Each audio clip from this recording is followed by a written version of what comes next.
కానీ ఆ మధ్య ముందు డేవిడ్ వార్నర్ కూడా ఒక మాట అన్నారు కదా.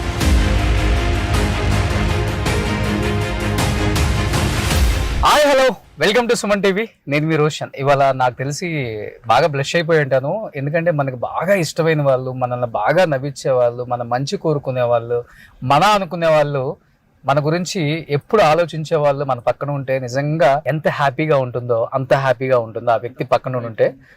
అంటే నాట్ ఓన్లీ నాకు, అంటే ఇండస్ట్రీలో ఉన్న ప్రతి ఒక్కళ్ళకి కూడా నీలో టాలెంట్ ఉంది, నువ్వు డెఫినెట్గా ఒక స్థాయికి వస్తావు, గో హెడ్, ఏదైనా నేను ఉంటాను వెనక అని చాలా మందికి భరోసా ఇచ్చి ఇండస్ట్రీలో ఇప్పుడు top directors, top heroes, top producers అని చెప్పుకునే ప్రతి ఒక్కళ్ళకి కూడా ఒక గాడ్ ఫాదర్ అనమాట. ఆ గాడ్ ఫాదర్ ఎవరో కాదు, నటకిరీటి రాజేంద్ర ప్రసాద్ గారు.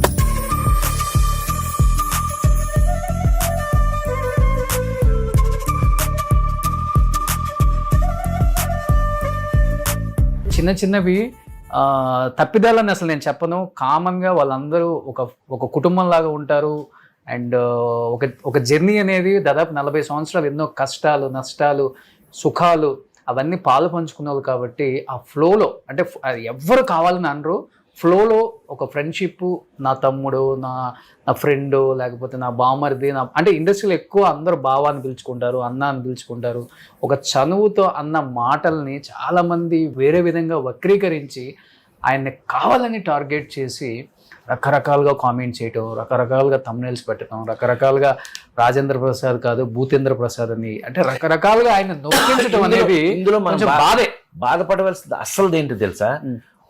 పాపం వాళ్ళకి ఇబ్బంది లేదు, వాడు వెంటనే చెప్పాడు, అన్నయ్య నేను పర్సనల్గా మాట్లాడుకున్న విషయం, దీన్ని మీరెందుకు పెద్ద చేస్తున్నారని పాపం వెంటనే ఇచ్చాడు. అవును, అతను వెంటనే చెప్పేశాడు, అన్నయ్య నా మీద ప్రేమతో అంటే మీకెందుకండి బాధ అని. సో అట్లా ఉంటుంది వ్యవహారం. ఏదో నువ్వు అన్నట్టు ఏంటంటే ఎవరో ఏదో ఏమి అని అంటే మనం చేయగలిగింది ఏమి లేదు. కానీ ఇక్కడ మాత్రం అట్లా ఉండదు. ఇక్కడ హానెస్ట్గా ప్రేమలు పంచుకోవటమే ఉంటుంది. ఓకే, నాకు తెలుసు. ఎందుకంటే ఆ మాత్రం సెంటిమెంట్స్ లేకపోతే ఇన్ని సంవత్సరాలు యాక్టర్గా ఎలా ఉంటాను నేను? మనం ఒకరికొకరు ప్రేమలు పంచుకోకపోతే ఇంత ప్రేమగా ఇన్ని సంవత్సరాల నుంచి ఎలా నా బిడ్డలా ఉంటారు మీరు? ఇన్ని సంవత్సరాలు మీ దగ్గర నేను ఎలా వర్క్ చేస్తాను? సో అందుకని. కానీ బాధపడ్డారా ఈసారి బాబాయ్? అంటే హర్ట్ అయ్యా. హర్ట్ అయ్యి ఎంత హర్ట్ అయ్యాను అని అంటే, జీవితంలో ఇంకెప్పుడు కూడా ఎవరిని సింగులర్తో పిలవకూడదు. ఓకే, డబులే. అది నేను ఎవరి దగ్గర నేర్చుకున్నానంటే విశ్వవిఖ్యాత నట సార్వభౌమ నందమూరి తారక రామారావు. ఆయన పిల్లలతో సహా, మాతో సహా కూడా మమ్మల్ని ఎవరిని నువ్వు అనేవారు కాదు, మీరు రండి, మీరు మీరు మీరు మీరు నేను ఈ క్షణం నుంచి నీకు మాటిస్తున్నా, ఈ క్షణం నుంచి నా చివరి శ్వాస వరకు కూడా అందరినీ మర్యాద ఇచ్చే మాట్లాడతాను. ఇంకో రకంగా జీవితంలో ఇంకెప్పుడు మాట్లాడు. I don't want. ఎందుకంటే మన వర్క్ మనకు ఉందండి, మనకి ఇదే పనే, ఇది మన పని కాదు కదా. ఎవడో ఏదో పని లేని వాళ్ళు ఏదో చేశారండి, ఏదో చేస్తాం మీ మీద, నా మీద మీకు కావాల్సిన క్యారెక్టర్, నేను ఎలా యాక్ట్ చేశాననే క్యారెక్టర్. మీరందరూ జీవితంలో ఎంతో పెద్ద పొజిషన్స్కి రావాల్సిన వాళ్ళు. ఇప్పుడు నేను మాట్లాడిన వాళ్ళు ఎవరన్నా కూడా వాళ్ళంతా నా ఫ్యామిలీ మెంబర్స్. అవును, ఒకడు అన్నయ్య అనేవాళ్ళు, ఒకడేమో ఏమన్నా ఏంటి. నేను ఇంట్రొడ్యూస్ చేసిన హీరోయిన్లు ఎట్లా ఉంటారు నాతో పర్సనల్గా ఉన్నప్పుడు, పర్సనల్గా కాల్ చేయడం జరిగిందా? ఆలీ అన్న కానీ వెంటనే జబల్పూర్లో ఉన్నాడట. జబల్పూర్లో ఉండి నాకు ఫోన్ చేశాడు, అన్నయ్య నువ్వేమైనా ఫీల్ అవుతున్నావా? అవునరా, చాలా ఫీల్ అవుతున్నాను నేను, ఎందుకు అట్లా జరిగింది ఏంటో అంటే, అన్నయ్య వాళ్ళ సంగతి నువ్వు వదిలి, నువ్వు మర్చిపో, నేనేమన్నా అనుకుంటే కదా నువ్వు ఫీల్ అవ్వాల్సింది. నేను ఆల్రెడీ దానికి స్పందన చెప్పేశాను. నేను ఇట్లా నాకు ఏమీ సంబంధం లేదు, మా పెద్దోడు, నాకంటే పెద్దోడు అన్నయ్య, ఎప్పటి నుంచి నా చిన్నప్పటి నుంచి ఆయన నాకు వేషాలు, ఆయన సొంత సినిమాల్లో, నేను అప్పులప్పరం ఇలాంటి సినిమాలో నేను దగ్గరుండి మరీ అతని క్యారెక్టర్లు రాయించుకుని నా ముందు పెరిగిన వాళ్ళు వీళ్ళందరూ. చనువు ఉంటుంది ఒక మాట, ఏంటి అందులో మా జిల్లాలో మరీ ఎక్కువ తెలుసా, కృష్ణా జిల్లాలో మరి అసలు వాళ్ళ అంటారు గబుక్కున కృష్ణా జిల్లాలో. అది అందులో ఓవర్ లవ్ అయిపోయింది అనుకో, ఇంక చచ్చింది రాముండ ఏడి నాకు ఇలా మాట్లాడతారు. అది మాకు విపరీతమైన ప్రేమలు అవి, ఎక్కువైపోతే వచ్చే ప్రాబ్లం అది. సో అందుకని ఇవన్నీ ప్రాక్టికల్గా నిజమే. ఆ రోజున మొన్న జరిగిన ఏదైనా ఎవరైనా అనుకుంటే కూడా అది ఏంటంటే పర్సనల్ ఫంక్షన్ అనుకుని వచ్చాను. నేను బెజవాడ నుంచి వస్తున్నాను నాన్ స్టాప్గా. పర్సనల్ ఫంక్షన్ అనుకుని వస్తే తీరా చూస్తే ఇదంతా మొత్తం అంతా మీడియా కవర్డ్ అనేది తర్వాత తెలిసింది నాకు. అయ్యో అయితే జాగ్రత్తగా ఉండాల్సింది మనం. ఇంకెప్పుడు అంటే కెమెరాస్ ఉన్నాయని మీరు చూసుకోవాలా పెద్దగా? అసలు కెమెరా గురించి పట్టించుకోలే నేను. అర్థమైంది. ఎస్వి కృష్ణారెడ్డి నేను బొట్టు పెట్టి డైరెక్టర్ చేసిన ఒక వ్యక్తి బర్త్డే అని అంటే పైగా అందరూ నాతో పనిచేసిన నా బిడ్డలు అంటాడు. అందరూ నాతో పనిచేసిన వాళ్ళే, అందరూ ఫ్యామిలీలా ఉన్నారనుకుని రెచ్చిపోయాయి మైకిల్ తీసుకునేది. నేను ఎంత బాగా పొగిడాను ఒక్కొక్కడిని, ఎవరెవరు ఎంత బాగా పనిచేశారో పొగిడానుగా. నువ్వు అది ఫుల్ వీడియో చూస్తే తెలుస్తుంది, ముక్కలు చూస్తే తెలియదండి. ముక్కలు ఎవరికి కావాల్సిన ముక్కలు ఆడేసుకుంటే మనం ఏం చేయలేము. కానీ ఆ మధ్య ముందు డేవిడ్ వార్నర్ కూడా ఒక మాట అన్నారు కదా, అది కూడా వాడు ఫ్లోలో వచ్చింది. ఆ రోజున కూడా మీరు కావాలంటే నితిన్ అడగండి చెప్తాడు. హీరో నితిన్ని లేదు హీరోయిన్ని అడిగితే చెప్తారు.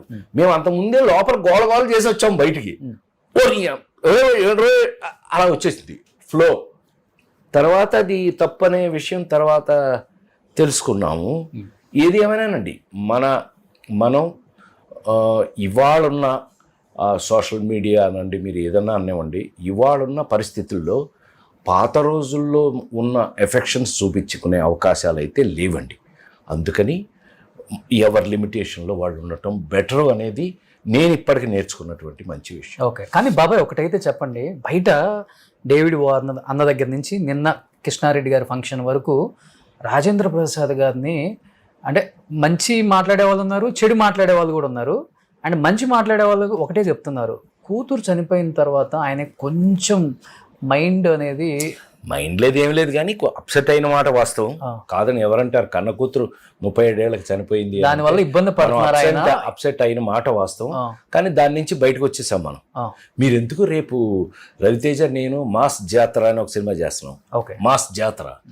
మీరు ఆ సినిమా చూస్తే తెలిసిపోద్ది నేను ఎలా ఉన్నాను, ప్రస్తుతం ఎలా ఉన్నాను అనేది. తాత మనోడు ఇద్దరం అందులో నా సామిరంగా కొట్టేది, మనం సాయంకాలం మంది వేసుకుని కొట్టేసుకుంటాం ఇద్దరం, తాత మనవడు. ఎందుకంటే ఆయన పెంచింది వీడు. బ్రహ్మాండంగా రాయబడి బ్రహ్మాండంగా తీయబడుతుంది. రేపు థియేటర్లో మీరు అందరూ నవ్వి చచ్చిపోతారు, ఇంక గొడవలేదు. ఆ సినిమాలు వచ్చేస్తే ఇంకేముంటుంది అబ్బాయి, అసలు ఈయనకి ఇలాగే కావాలి మనం అంటారు. అదొకటి ఉంది డేంజర్. నన్ను అలాగే నేను అందులోంచి మారిపోయి నచ్చదు మీకు, అలా ఉండే అవకాశం లేదు. బట్ ఏది ఏమైనా మనం ఏంటో ఇవాళ మారిన ఈ మీడియా పరిస్థితులు ఏంటో తెలుసుకుందాం. మనం తెలుసుకోవడం మంచిదేగా, దేవుడు అందుకే చేశాడేమో అలాగా. మీ జీవితంలో ఫస్ట్ టైం ఇదేనా? ఫస్ట్ టైం నిజమా లైఫ్ లో వచ్చి నేను మొత్తం డెసిషన్ తీసుకున్నాక. అసలు ఎవరిని నువ్వు అన్నగా జీవితంలో మీరే మీరు బిడ్డలైనా సరే మీరే. అది మనం let us try for it and be happy. మన పని మనం చేసుకుంటే ఆ గౌరవం మామూలే. అందులో నేను చేసిన వర్క్కి నాకున్న గౌరవం ఇండస్ట్రీలో డెఫినెట్గా ఉంది, అందులో అనుమానమే లేదు. అందుకే కదా నా కోసం ఎలా రాస్తున్నారు క్యారెక్టర్లు. ఇప్పుడుగా విన్నావు నువ్వు ఒక కథ చెప్పారు, వెళ్ళారు, నాకు నన్ను బేస్ చేసుకునే క్యారెక్టర్లు రాస్తున్నారు. షష్టి పూర్తి అంటే నాకే షష్టి పూర్తి. అవును, మీ కళ్ళ ముందు పెళ్లి దగ్గర నుంచి షష్టి పూర్తి దాకా ఒక జర్నీ చేసిన ఒక నటుడు. It's not a joke. శ్రీరస్తు శుభమస్తులో స్టార్ట్ చేసాం అప్పుడు మనం. బాపు గారు, కేవి మహాదేవన్ గారు, మహానుభావుల బాపు రమణలో అందరూ. ఇవాళ ఇళయరాజా గారు, నిన్న ఇళయరాజా గారు ఎంత ప్రేమించాడు, నీకు ఆ ఫోటోలు అవి ఇచ్చి ఉంటాడు, తీసుకుని వెయ్యి. ఆయన అసలు ఆయన బర్త్డే నేను కేక్ పెడతాడే ఉండరా, ఆయన ఒరే అంటాడు. లేడీ స్టైలర్ దగ్గర నుంచి నన్ను ఆప్ చేసి ఆయన నాకు పెడుతున్నారు కేక్. మీకు ఆ ఫోటోలు అవన్నీ ఉన్నాయి, చూడొచ్చు మీరు. సో ప్రేమలకి ఏం ప్రాబ్లం లేదండి, కావాల్సినంత ప్రేమలు నాకు దొరుకుతున్నాయి. నేను అందుకే అన్నానే, నాకు ఫ్యాన్స్ లేరు, ఓన్లీ ఫ్యామిలీ మెంబర్స్. సో మీరందరూ నా ఫ్యామిలీ మెంబర్సే. ఏదన్నా ఒకటి ఇట్లా ఉన్నా అట్లా ఉన్నా సరదాగా కలుపుకుని పోతుండాలి తప్పితే దాన్ని ఏదో హైలైట్ చేసి తద్వారా వాడికి ఏదో ఇది వ్యూయర్షిప్ వాడి బద్దషిప్ ఏదో నేను మంచివాడిని కాదు అంటే వాడికి వచ్చే వ్యూయర్షిప్ ఏంటో నాకు అర్థం కాదు. మనం మంచివాళ్ళు అంటేనే కదా ఇంకా మంచి సినిమాలు చూసేది. డెఫినెట్గా మీ మీద గౌరవం ఇండస్ట్రీకి ఉంది, కొన్ని కోట్లాది మంది అభిమానులకు కూడా ఉంది. ఎందుకంటే ప్రపంచవ్యాప్తంగా పివి నరసింహారావు గారు లాంటి వ్యక్తి ప్రధాని, డాక్టర్స్కి చాలా లాస్ అయ్యా రాజేంద్ర ప్రసాద్ అనే ఒక యాక్టర్ ఉండటం వల్ల నాకు ఏదన్నా కొంచెం ఈ రోజు కొంచెం మనసు బాగాలేదు, stress. మనసు స్ట్రెస్ గా ఉంది అని అనిపించినా గానీ నేను ఫస్ట్ చూసే సినిమా రాజేంద్ర ప్రసాద్ గారి సినిమా DVD వేసుకొని మరీ ఆయన చూస్తాను. అనౌన్స్ చేశారు. ఆయన అనౌన్స్ చేయటం వల్ల ఆంధ్ర యూనివర్సిటీ, ఏషియాలో అతిపెద్ద university, Andhra university has conferred doctorate on me. Okay. సుమోటోగా తీసుకుని నా మీద డాక్టరేట్ కన్ఫర్ చేశారు. నిజంగా అది 98. ఇంకొక గొప్ప విషయం, ఏ యాక్టర్ కూడా లేదు, ఇంతవరకు ఎవరికి ఆ ఛాన్స్ కూడా రాలేదు. తిరుపతిలో కాటేజ్ కట్టేస్తే అదృష్టం మనం అనుకుంటే ఎప్పుడు కూడా కాదు అది. సాక్షాత్తు వెంకటేశ్వర స్వామి అనుకుంటేనే, ఆయన అనుగ్రహం ఉంటేనే ఏదైనా జరుగుతుంది. ఆయన భిక్ష వేస్తేనే, ఆయన భిక్ష వేయకపోతే ఎవ్వరూ ఆయన దగ్గర తోకలు జాడించే అవకాశం లేదు. రాజేంద్ర ప్రసాదం. ప్రసాదం అంటే తినేది. ఎవరు పెట్టారు ఈ పేరు? నేము డాక్టర్ సి నారాయణ రెడ్డి గారు. నేము డాక్టర్ అయ్యో గురుగారు మన డిప్యూటీ స్పీకర్ రఘురామకృష్ణరాజు గారి ఇంట్లో అందరం భోజనం చేస్తున్నప్పుడు గురుగారు మా బాబాయ్ కష్టపడి, రఘురామకృష్ణరాజు కూడా నీలాగే బాబాయ్ మా బాబాయ్ కష్టపడి అంటే ఈ ఇండియాలో ఉన్న రిచ్ ఫెలోస్ అందరూ కడతారండి, కానీ మా బాబాయ్ ముఖానికి రంగేసుకుని ఆ డబ్బులతోనే అతను కష్టపడి కాటేజ్ కడుతున్నాడు, మీరు ఏదైనా పేరు సజెస్ట్ చేయండి అని అంటే కనుక అప్పుడు సీనారాయణ రెడ్డి గారు ఎక్కడో దాకా ఎందుకు, ప్రసాద్కి చాలా ఈజియెస్ట్ పేరు పెట్టచ్చు, రాజేంద్ర ప్రాసాదము. ప్రాసాదం అంటే కోట. రాజేంద్ర అంటే దేవుళ్ళలో కల్లా ఇప్పుడు రాజుల్లో పెద్ద రాజు, కింగ్ ఆఫ్ కింగ్స్ని రాజేంద్రుడు అంటారు. సో దేవుళ్ళలో దేవుడు వెంకటేశ్వర స్వామి, దేవుళ్ళకే దేవుడు. సో రాజేంద్ర ప్రసాద్. ఇండియాలో ఏ యాక్టర్ కట్టలేదు కదా తిరుపతిలో? లేదు. First time I'm the only actor who constructed cottage on Tirumala. Okay. ఇంకెవరికి లేదు. ఎన్టీఆర్ గారు ఇచ్చారా ప్లేస్? బాబు గారా? కాదు. అప్పుడా అలాట్ చేసింది. అప్పుడు ఎలాట్ టీటీడీ వాళ్ళు ఎలాట్ చేశారు. అప్పుడు చైర్మన్ గా ఉన్నది టి సుబ్రహ్మరెడ్డి గారు. ఓకే. కాంగ్రెస్ ఐఎంఐ, అప్పుడు Congress government. T Subrahma Reddy was the TT chairman. Okay. సంతకం పెట్టింది ఆయన. ఆయనకి తెలియదు ఎందుకు సంతకం పెడుతున్నారు. పెట్టేసిన తర్వాత ఏంటిది అని అంటే కనుక మీరు చెప్పారు కదా సార్, రాజేంద్ర ప్రసాద్ గారికి ప్లేస్ అలాట్ చేసాం, మీ కాటేజ్ పక్కదే అంటే, నాకు చెప్పలేదు ఏంటా, మా ప్రసాద్ అయితే నేనే చెప్తాను కదా అది ఇదని ఆయన ఫీల్ అయ్యారు. ఓకే. అందరిది మంచి ఉద్దేశమే. ఓకే. ఎవరికి వేరే ఉద్దేశం అయితే లేదబ్బాయి, నీకేం వరీ కావద్దు, ఇవన్నీ డోంట్ హ్యావ్ టు వరీ. ఏం చేస్తున్నారు ఇప్పుడు గాయత్రి వాళ్ళ పిల్లలు లేదు, గాయత్రికి ఒకే ఒక కూతురు. అది మహానటి సినిమా చూసారు కదా, చిన్న సావిత్రి యాక్ట్ చేసింది. ఆ తర్వాత ఎర్ర చీర ఇట్లాంటి 2-3 సినిమాలు చేసింది. ఇప్పుడు కూడా మన నా కూతురు ఇంకోటి చిరంజీవి కూతురు సుష్మిత, దాంతో ఏదో ఒక తీస్తాను స్పెషల్ ఫిల్మ్ ఏదో, అందులో ఈ పిల్లని పెట్టి అంకుల్ నేను చూసుకుంటాను దీన్ని అది ఇది అని. ఇప్పుడు దాన్ని వీళ్ళందరూ భుజం మీద వేసుకుని స్వప్న తెలుసు కదా, దత్ గారు అమ్మాయి, అదే నన్ను నాన్న అంటది. సో వీళ్ళంతా కూతుర్లేగా నాకు, అంతే కదా. వీళ్ళు ఆ పిల్ల రెస్పాన్సిబిలిటీ తీసుకున్నారు, ఆ పిల్లకి క్యారెక్టర్స్ రాయిస్తున్నారు. చదువుతుంది, 10th వచ్చింది, శుభ్రంగా చదువుతుంది. చదువుకోవాలి శుభ్రంగా. ఎవరైనా నేను నేర్పేది ఎప్పుడైనా మీకు బాగా గుర్తుంటే, నేనే ఇంజనీరింగ్ ఫస్ట్ క్లాస్ స్టూడెంట్ని, ఎవరైనా సినిమాకి వచ్చినా కూడా చదువు మస్ట్. అవును, చదువుకునే రావాలి అని మనం ఎప్పుడూ చెప్తూ ఉన్నాం, ఇప్పుడు చెప్తున్నాం. అవును. సో బాలాజీ అని ఏం చేస్తున్నారు ఇప్పుడు? బాలాజీ ఇది నీలాగే construction, all real estates, all things. తను యాక్చువల్గా యాక్ట్ చేయాల్సింది రామోజీ ఫిల్మ్ సిటీలో వాడికి కథ కూడా తయారు చేశారు. అప్పుడు ఎందుకు పెద్ద ఇంట్రెస్ట్ చూపించలేదు. ఓకే, చూడాలి అది. సో కానీ పెద్దమ్మ బాగా ఫీల్ అయ్యారు మీ మీద ఈ కామెంట్స్ వచ్చినప్పుడు? నిన్న మొన్న పాపం తిడుతుంది నన్ను, ఏమని, మీరు ఎందుకు వెళ్తారు, ఎందుకు మీరు పావులా పెట్టి మీరు కొనుక్కుంటారన్ని సమస్యలు, మీరు ఎందుకు కొంటారండి ఇవన్నీ, మీకేం అవసరం, మీ డిగ్నిటీకి మీ లెవెల్కి మీరు ఉండిపోవచ్చు కదా అంది. నిజమే, నేను అట్లా అనుకోలే. యాక్చువల్గా పర్సనల్ ఇంట్లో ఫంక్షన్ లాగా అనుకున్నాను నేను అన్న. మీరు అందరూ అట్లాగే అనుకుంటారు, వాళ్ళు అనుకోవాలి కదా, మీరు అనుకున్నట్టు వాళ్ళు కూడా అనుకోవాలి కదా అని కొంచెం క్లాస్ పీకింది. లే బుద్ధి వచ్చిందిలే, ఇది మంచికే, మన మంచికే, ఇంకెప్పుడు ఇలా జరగకుండా చూడండి, ఎప్పుడు జరగదు అవకాశం. కానీ మీరున్న స్టేచర్కి, మీరు చేసిన సినిమాలకి, మీ మీద ఉన్న ప్రేమకు బయట మీరు బుద్ధి వచ్చింది అనకూడదు బాబాయ్. అట్లా కాదు. అసలు మీరు అనుకోవద్దు అట్లా. నేను అంటాం అంటే కొంతమంది నెగిటివ్ గా మాట్లాడే వాళ్ళు ఉంటారు, అది వాళ్ళ కర్మ. నేను అనేది ఒక్కటే ఏంటంటే మనం కూడా జీవితంలో ఓహో అని మన జాగ్రత్తలో మనం ఉండటం తప్పు లేదు. ఎగ్జాక్ట్లీ. ఊరికి మీకు నేను నేర్పేది కూడా అదే. అంతా అండ్ టేక్ ఇట్ ఫర్ గ్రాంటెడ్గా ఉండకూడదు. అవును. ఓహో ఇలా చేస్తే ఇలా జరుగుతుంది, వద్దు.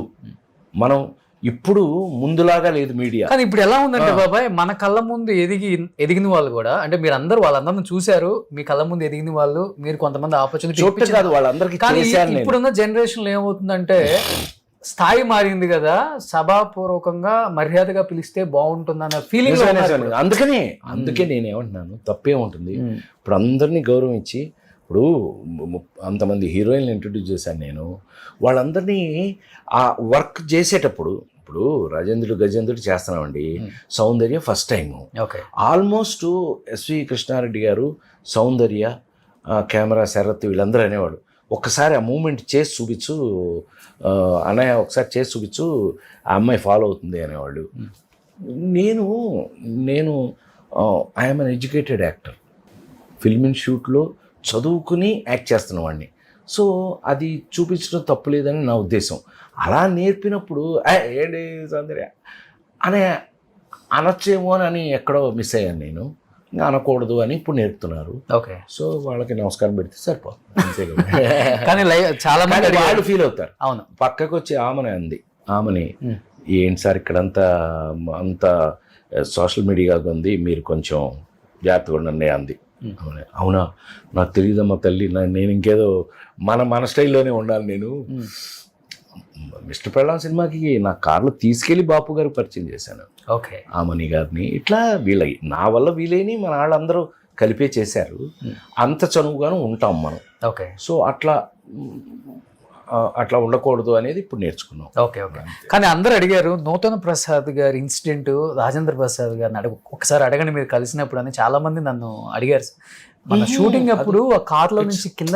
యాక్చువల్గా అబ్బాయి, మీకు ఆ సినిమా గుర్తుంటే కనుక లాస్ట్కి కారు తాగుతుంది, అంటే కారులో మందు పోస్తారు, తర్వాత ఇట్లా ఆడుతుంది, పైకి ఎగురుతుంది, కిందకు వస్తుంది, పైన ఫ్రై అవుతుంది, కింద వస్తుంది, విడిపోతుంది 2 ముక్కలుగా కారు, మళ్ళీ కలిసిపోతుంది, మళ్ళీ అన్నీ చేశాం కదా.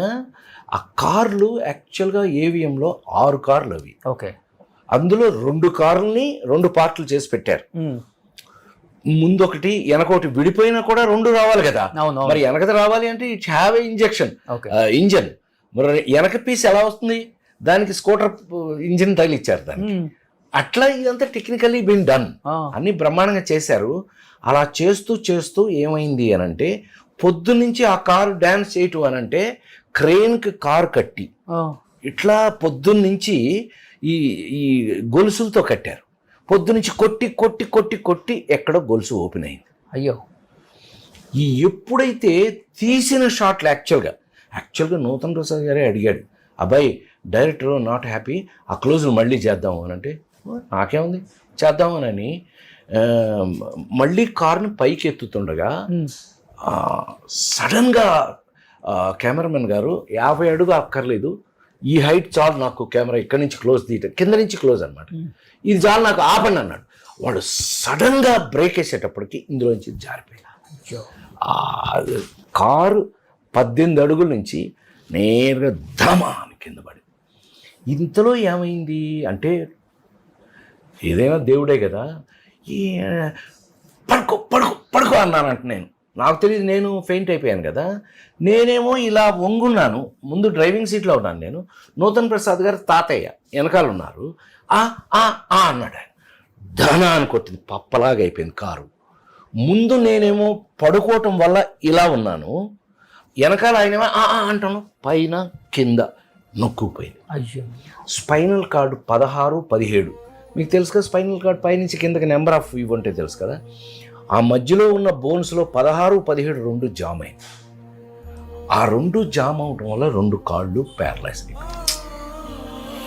పాపం. నా తర్వాత ఆయన ఏ ఫంక్షన్కి వెళ్ళినా అంటుండేవాడు, చిన్నోడు, నన్ను చిన్నోడా అని పిలిచేవాడు. ఆయన పెద్దోడు, నేను చిన్నోడు. ఆయన పిలుస్తూ చిన్నోడు నేను ఇద్దరం కలిపి ఒకే కారులో ఒకే చోట నుంచి ఒకేసారి పడ్డాం, తనెందుకో అలాగా నేనెందుకో ఇలాగా అనుకునేవాడు. నేను ఆ తర్వాత 2-3 సార్లు చెప్పడానికి ట్రై చేశాను. ఏమే అట్లా కాదు, ఏంటో నేను ఇలా ఉన్నాను, మరి అది భగవంతుడే ఉన్నా నాకు ఇంకా అవకాశం ఇస్తాడేమో ఇంకా 4 రోజుల పాటు, బట్ మీరు ఫీల్ అవ్వద్దు అది ఇది అని చెప్తుండేవాడు ఆయనకి. అలాగే ఆయన చాలా కాలం పాటు డబ్బింగ్లు అవి ఏదో చిన్న చిన్న వేషాలు అవన్నీ చేస్తూ లాగాడు. ఆయన బాగానే లాగాడు. బట్ ఆ తర్వాత యాక్సిడెంట్ కదా, లాగలేకపోయాడు, ఆయన వెళ్ళిపోయాడు.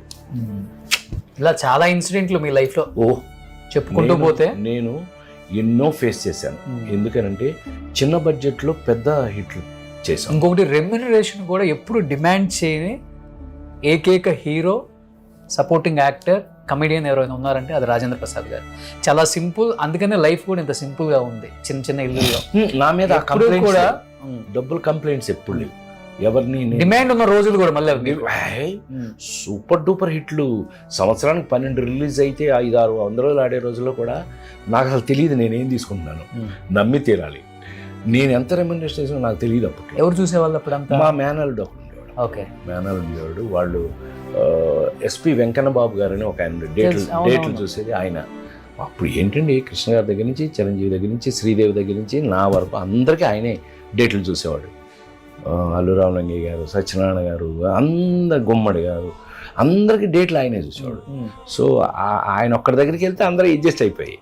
అలాంటిది వర్క్ చేసాము. నాకు ఎప్పుడు అప్పటి నుంచి ఇప్పటి వరకు కూడా నువ్వు చూస్తున్నావు, నేను కళ్ళ ముందు చూస్తున్నావు. ఇందాక కథ చెప్తున్నప్పుడు కూడా ఈటీవీ నుంచి వచ్చి కథ చెప్పారు కదా, పని చేయాలి, వర్క్ చేస్తే నీ లైఫ్ హ్యాపీగా ఉంటుందని నాకు అప్పటికి ఇప్పటికి అదే నమ్మకం. అలాగే పని చేయాలి. భయం ఉంటుంది కదా బాబాయ్, ఎక్కువ రెమ్యునరేషన్ అడిగితే అవకాశాలు తగ్గుతాయేమో, ఎవరేమో పిలవరేమో అని. ఏది అప్పట్లో హీరోగా ఒకవేళ నేను రేట్ పెంచేసాను అనుకో, అంటే ఇప్పుడున్న హీరోలంత ధైర్యం నాకు లేదు అప్పట్లో అనమాట. ఒకవేళ పిలవకపోతే, సినిమాలు రాకపోతే మనం ఏమైపోతాం, భయం. అందుకని ఏదో ఒకటి అడ్జస్ట్ చేసుకుంటూ నెంబర్ ఆఫ్ ఫిల్మ్స్ చేసుకుంటే, ఇవాళ మరి మీకు టీవీలో ఆదివారం అయ్యేటప్పటికి నా సినిమా వేసేస్తున్నారు అంటే కారణం నెంబర్ ఆఫ్ ఫిల్మ్స్ ఉండడం వల్లే. అందులో ఉన్నాయి కదా బోర్డు అన్ని, అందుకని అందులో నుంచి 2-3 తీసి, సో నెంబర్ ఆఫ్ ఫిల్మ్స్ మనకు కంటిన్యూస్గా వేయటం అది నిజంగా అదృష్టం. ఓకే, మనకి మీతో ఇప్పుడు టీవీలు వచ్చేసి తర్వాత ఓటీటీలు వచ్చేసినా కూడా ఇంకా నాకు అవకాశాలు రావడం నా అదృష్టం కాదు, మీ అందరి ప్రేమ. అందరి ప్రేమ వల్ల మనం వీఆర్ కంటిన్యూడ్. అంటే మీ గొప్పతనం చెప్పాలి అంటే ఒకే ఒక మాటలో చెప్పొచ్చు, ప్రభాస్ గారు చాలా తక్కువ బయటికి రావటం, ఇండస్ట్రీలో చాలా తక్కువ రారు. అలాంటిది వాళ్ళ పాప చనిపోతే రాజేంద్ర ప్రసాద్ గారిని పర్సనల్గా ఇంటికి వచ్చి కలిసిన విషయం అందరికీ తెలిసిందే. ఆయన అంటే ఎంత ప్రేమ, ఎంత గౌరవం. ఆయన పెద్ద ఫ్యాన్ నాకు. ప్రసాద్ గారు నాకు బోరు కొడితే మీ సినిమా చూసేస్తానండి అని మంచి గోదావరి భాషలో చెప్తాడు. ఓకే, ప్రభాస్ అలాంటిది బాబాయ్ దగ్గరికి వచ్చి లవ్లీ పర్సన్, ఆయన ఓదార్చి ధైర్యం చెప్పెళ్ళారు. తెలుసా, మహేష్ ఫ్యామిలీతో సహా వచ్చాడు. నాగార్జున అసలు పక్కింటాడని కూడా ఎదురు వేటి చూడ్డట, నాగార్జున వచ్చాడు. ఇక చిరంజీవి గారు వచ్చేసి 1 hour అసలు ఇక్కడ ఉండిపోయాడు. హస్బెండ్ వైఫ్ ఇద్దరు హస్బెండ్ వైఫ్ ఏంటి, అమ్మాయి ఏంటి, ఫుల్ ఫ్యామిలీ వచ్చేసి ఏంటి రాజా నీకు ఇట్లా జరిగింది ఏంటి రాజా అంటాడు. మంచి ఫ్రెండ్లే నాకు, లవ్లీ ఫ్రెండ్. తను అసలు లెగవల, ఏంటబ్బాయి ఏదైనా భోజనం చేస్తా లేసే అంటే, ఏంటి రాజా అది నా కూతురు కదా, నేను ఉంటా అని ఉన్నాను. అది ఫ్రెండ్షిప్. కానీ ప్రభాస్ గారు వచ్చినప్పుడు ధైర్యం బాగా వచ్చింది. ఎంత సార్ మీరు మాకు కావాలి, ఎంత మాట అన్నాడు తెలుసా ప్రభాస్, మర్చిపోలేను ఇప్పటికీ నేను. ఏంటి మీరేమైనా డల్ అవుతున్నారా, ఇది మన చేతిలో అంత దేవుడు, మీరు మాత్రం తగ్గద్దు, మీరు మాత్రం డల్ అవ్వద్దు, మీతో మాకు చాలా పని ఉంది, మీరు హుషారుగా ఉండండి ప్లీజ్, ఏం చేస్తాం ఇట్లా జరిగింది అన్నాడు. మీరు మాత్రం తగ్గద్దు దిగొద్దు అంటున్నాడు. ప్రేమ, లవ్. అల్లు అర్జున్ వచ్చాడు, వెంకీ వచ్చాడు, అందరూ వచ్చారు, ఆల్మోస్ట్ అందరూ వచ్చారు. కానీ చెప్పాలంటే ప్రభాస్ గారితో మీరు పెద్ద సినిమాలు కూడా చేయలేదు. నేను ప్రభాస్తో నేను అసలు చేయలే, ఒక్కడ కూడా చేయలే. మొన్న కలికి చేసాం కానీ నాది నా వేరే, తను వేరే, కలిపి చేయలే ఇప్పుడు. కానీ జమ్ of a person, lovely film, అందరూ వచ్చారు, అందరూ ఒక ఫ్యామిలీ లాగా. నాకు అప్పుడు అర్థమైంది అబ్బాయి, నిజంగా చెప్తున్నా, సినిమా ఇండస్ట్రీలో నా మీద ఉన్న ప్రేమ మా అమ్మాయి చనిపోయినప్పుడు చూశాను నేను. అందరూ వచ్చారు, ఆల్మోస్ట్ ఇండస్ట్రీ మొత్తం వచ్చారు. ఎంత ఆశ్చర్యం, ఇండస్ట్రీ మొత్తం వచ్చారు. నేనైతే ఎంత ఆశ్చర్యపోయాను. లాస్ట్ అండ్ ఫైనల్గా చెప్తున్నాను, బాబాయ్ కాల్ చేసినప్పుడు కూడా ఆయనే కాల్ చేశారు నాకు. నిజంగా నేను నా కుటుంబం నా వాళ్ళు అనుకున్న చనువుతో మాట్లాడాను, కానీ ఇది ఇంత వైరల్ చేస్తారు, ఇప్పుడున్న టెక్నాలజీ ఎట్లా ఉందని నాకు తెలియదు. 50 సంవత్సరాల ఇండస్ట్రీ ఎలా అనుకునే వాళ్ళం, అదే స్టేజ్ మీద కెమెరాలు లేవు, లేకపోతే ఇంత మీడియా ఉందని. సో ఇప్పుడున్న వాళ్ళు పెద్దగా ఫాలో అవ్వరు, వాళ్ళు ఉన్న బిజీలో వాళ్ళు ఉంటున్నారు. నేను ఎవ్వరికి ఏం ఎక్స్ప్లెనేషన్ ఇవ్వాలనుకోవట్లేదు. అబ్బాయి నీకు ఒక్కడికి నేను మాట్లాడాలనుకుంటున్నాను, నువ్వు ఇంటికి రా అబ్బాయి అన్నారు. ఎంత గౌరవించి నాకు ఆ మాట చెప్తే నేను పరిగెత్తుకుంటూ వచ్చాను. మీరేం తప్పు చేయలేదు బాబాయ్, మీరు క్యాజువల్గా ఫ్యామిలీ లాగా మాట్లాడారు, అది వేరే విధంగా వక్రీకరించారు కొంతమంది, కాబట్టి అలా అయింది. దీన్ని మీరు పెద్దగా మైండ్కి తీసుకోవద్దు, చాలా అంటే చాలా లైట్ తీసుకోండి, యాజ్ యూజువల్గా ఉండండి, ఎప్పుడులాగే ఫంక్షన్స్కి రండి. ఆయన అన్నారు, నేను ఇంక ఒక్క ఫంక్షన్కి కూడా అడుగు పెట్టను, నేను ఇంట్లో నుంచి అడుగు పెట్టను, షూటింగ్కి వెళ్తారు, మీరు రాకపోతే ఆ వినోదం ఉండదు, మీరు మాట్లాడుతుంటే ఒక హ్యాపీనెస్ ఉంటుంది అందరికీ, ఆ క్రూ అండ్ కాస్ట్ అందరికి కూడా. మీరు రండి, మీరు ఎవరో ఏదో అన్నారని రాకుండా ఉండొద్దు అని చెప్పేసి నేను ఫస్ట్ చెప్పి నేను వస్తున్నాను ఇంటికని ఈరోజు పొద్దున్నే వచ్చాను. బాబాయ్ హ్యాపీగా ఉండండి. మీరు హ్యాపీగా ఉంటే కొన్ని కోట్ల మంది హ్యాపీగా ఉంటారు.